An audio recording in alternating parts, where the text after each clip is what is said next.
नमस्कार साथियों। आज की वीडियो बहुत ही इंटरेस्टेड होने वाली है। आज मैं आपको बताना चाहता हूँ कि हमारे गांव में रोज़गार के बहुत सारे साधन हैं और क्यों जो हमारे जो लोकल लोग हैं या गांव के जो कारीगर हैं, मिस्त्री हैं, यहाँ पे रोज़गार प्राप्त नहीं कर पा रहे हैं।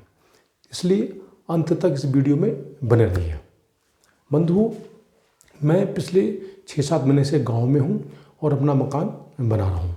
अब मैंने अपना मकान बना लिया है, तो यहाँ पे मैंने बहुत कुछ नोटिस किया है यहाँ के लोगों के बारे में। बंधुओं, हर कोई चाहता है कि उनका मकान अच्छा बने, अच्छा कारीगर बने, जल्दी बने और सस्ता बने, और इस लिहाज से वे ऐसे आदमी की तलाश करते हैं जो उनके मकान को जल्दी से जल्दी बनाएं।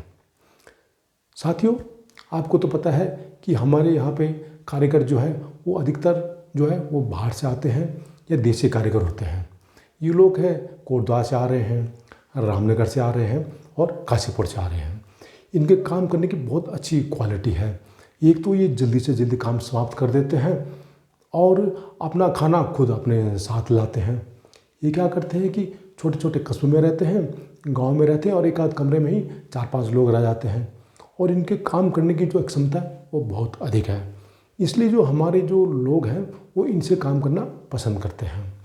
जो यहाँ के मिस्त्री होते हैं वो बड़े परफेक्ट होते हैं। ईंटों की दीवार चिनने में, प्लास्टर करने में, लेंटर लगाने में, और ये जो है बड़े एफिशिएंटली काम करते हैं। एक तो ये गांव में ही रहते हैं, सुबह 8 बजे वो लग जाते हैं और शाम को 7-8 बजे तक लगे रहते हैं जब तक कि अंधेरा नहीं हो जाता। ये अपना खाना खुद बनाते हैं और ना इनको चाय देने की खास इतना खाने पीने की या चाय देने की ज़रूरत नहीं पड़ती है। तो ये जल्दी से जल्दी अपना काम निपटाना पसंद करते हैं। जबकि दूसरी तरफ क्या है, जो हमारे जो गांव के जो लोकल कारीगर होते हैं, मिस्त्री होते हैं, वो कई जगह काम संभाल लेते हैं। एक तो समय पर काम नहीं कर पाते हैं। इनको पत्थरों की चढ़ाई तो बहुत अच्छी आती है, ईंटों की भी आती है, परंतु क्या हाथ में इनकी सफाई नहीं होती है। दूसरी बात यह, इनकी जो प्लास्टर करने में भी काफ़ी इतने कुशल नहीं होते हैं जितने कि हमारे देसी मिस्त्री होते हैं। दूसरी बात ये ने कई जगह काम को फंसा के रखते हैं और आधा इधर क्या आधा उधर क्या। इससे क्या है कि इनकी जो इंटीग्रिटी है वो जो डाउट रहते हैं और लोग इनको इसलिए काम नहीं देते हैं। दूसरी बात है कि इनको ये अपने घर से खाना नहीं लाते और जहाँ काम करते हैं वहीं से खाना मांगते हैं, चाय मांगते हैं। यहाँ तक कि कई बार वो लिक्विड की भी डिमांड करते हैं।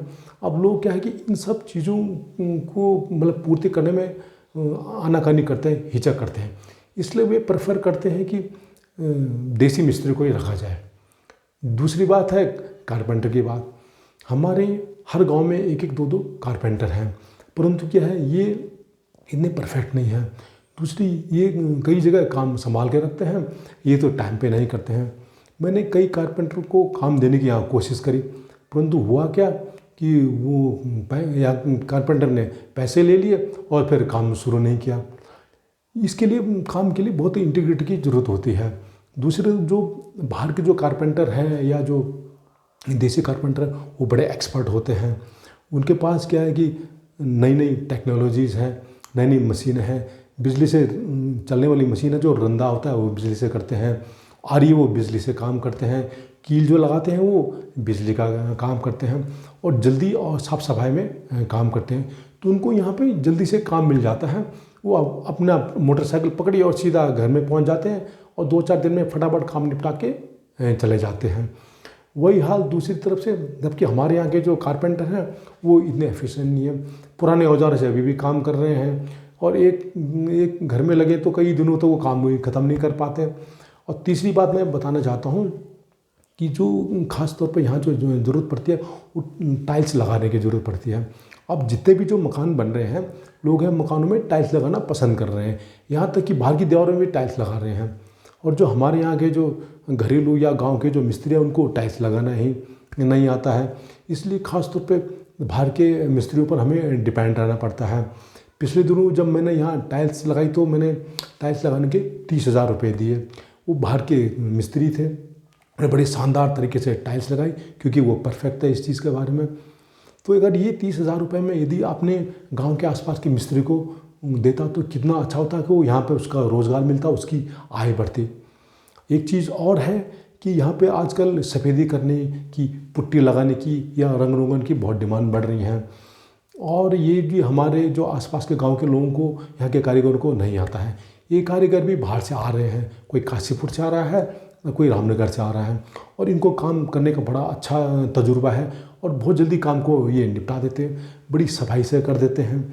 खुद जिस मिस्त्री से मैंने कराया था उसने हमारे गांव के 4-5 मकानों में ही बहुत शानदार सफ़ेदी करी, ये वाइट वॉश किया और वो पुट्टी लगाई।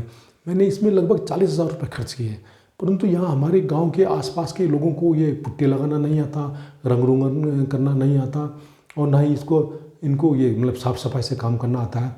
हमारे पास में एक आदमी है जिसको कि मतलब ये काम जानता है, वो साफ़ सफेदी का, रंग रोगन का, परंतु वो ये गाँव में काम नहीं करता, वो दिल्ली में काम करता है। क्या ये अच्छा होता है कि वो गाँव में काम करता है, यहाँ अपना उसका मकान है, परिवार भी सब यही है। इसी तरह से वो कारपेंटर भी वही है। और ये एक चीज़ और भी है कि यहाँ पे जैसे प्लम्बर का काम है, प्लम्बिंग भी बहुत सारे बाहर से लोग आए हुए हैं। हाँ, मैंने जो प्लम्बिंग का काम दिया अपने लोकल आदमी को ही यहाँ काम दिया, उसको अच्छा काम करता था, उसने बिजली का काम भी बहुत शानदार किया और प्लम्बिंग का काम भी बहुत शानदार किया। तो बंधुओं, यदि हमें यहाँ से प्लान को रोकना है तो हमें यहाँ के जो कारीगर हैं, मिस्त्री हैं, कारपेंटर हैं या जो सफ़ेदी करने वाले हैं, इनको यहाँ पे ट्रेनिंग देनी पड़ेगी, ट्रेन करना पड़ेगा, या इनके लिए यहाँ पे अच्छे इंस्टीट्यूट खोलने पड़ेंगे। दूसरी बात यह है कि इनको भी यह समझना पड़ेगा कि हमें समय पे काम देना पड़ेगा और क्वालिटी का काम देना पड़ेगा, और साथ साथ में यहाँ पे क्योंकि कस्टमर सेटिस्फेक्शन बहुत ही ज़रूरी है। अब जो भी यहाँ मकान बनाते हैं उनको चाहिए कि उनको जल्दी भी मकान चाहिए और क्वालिटी का काम भी चाहिए, और ज़्यादा आनाकानी भी नहीं चाहिए कि जिनके लिए खाना बनाना पड़े या ये करना पड़े। तो मैं यह कहना चाहता हूँ कि यदि हमको यहाँ से प्लान को रोकना है तो हमें यहाँ पे कोई एक इंस्टीट्यूट खोलना पड़ेगा, या जितने भी हमारे NGOs हैं या कोई ऐसे संस्थाएं हैं जो कि यहाँ पे इन लोगों को यहाँ पे ट्रेनिंग दे सके, उनको कारीगरी की, ख़ासतौर पे मिस्त्रीगिरी की या कारपेंटरीगिरी की या ये सफ़ेदी करने वाले की, कई और भी बहुत सारे काम हैं यहाँ पे, बहुत सारे जो यहाँ पे रोज़गार की बहुत संभावनाएं हैं।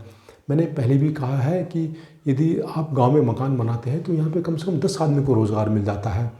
जैसे 2 तो जैसे मिस्त्री को मिल जाता है, एक कारपेंटर को काम मिल जाता है, 2 लेबर को मिल जाता है, बिजली वाले को मिल जाता है, प्लम्बर वाले को मिल जाता है, खच्चर वाले को मिल जाता है, और अन्य लोगों को मिल जाता है, बशर्ते जबकि यहाँ की लोकल हो, जो कारपेंटर हो या जो कारीगर हो लोकल हो, गांव वाले हो, तभी यहाँ के लोगों को रोज़गार मिल पाएगा। यदि आपको ये मेरी वीडियो पसंद आए तो इसको ज़रूर लाइक कीजिए, शेयर कीजिए, सब्सक्राइब कीजिए। नमस्कार।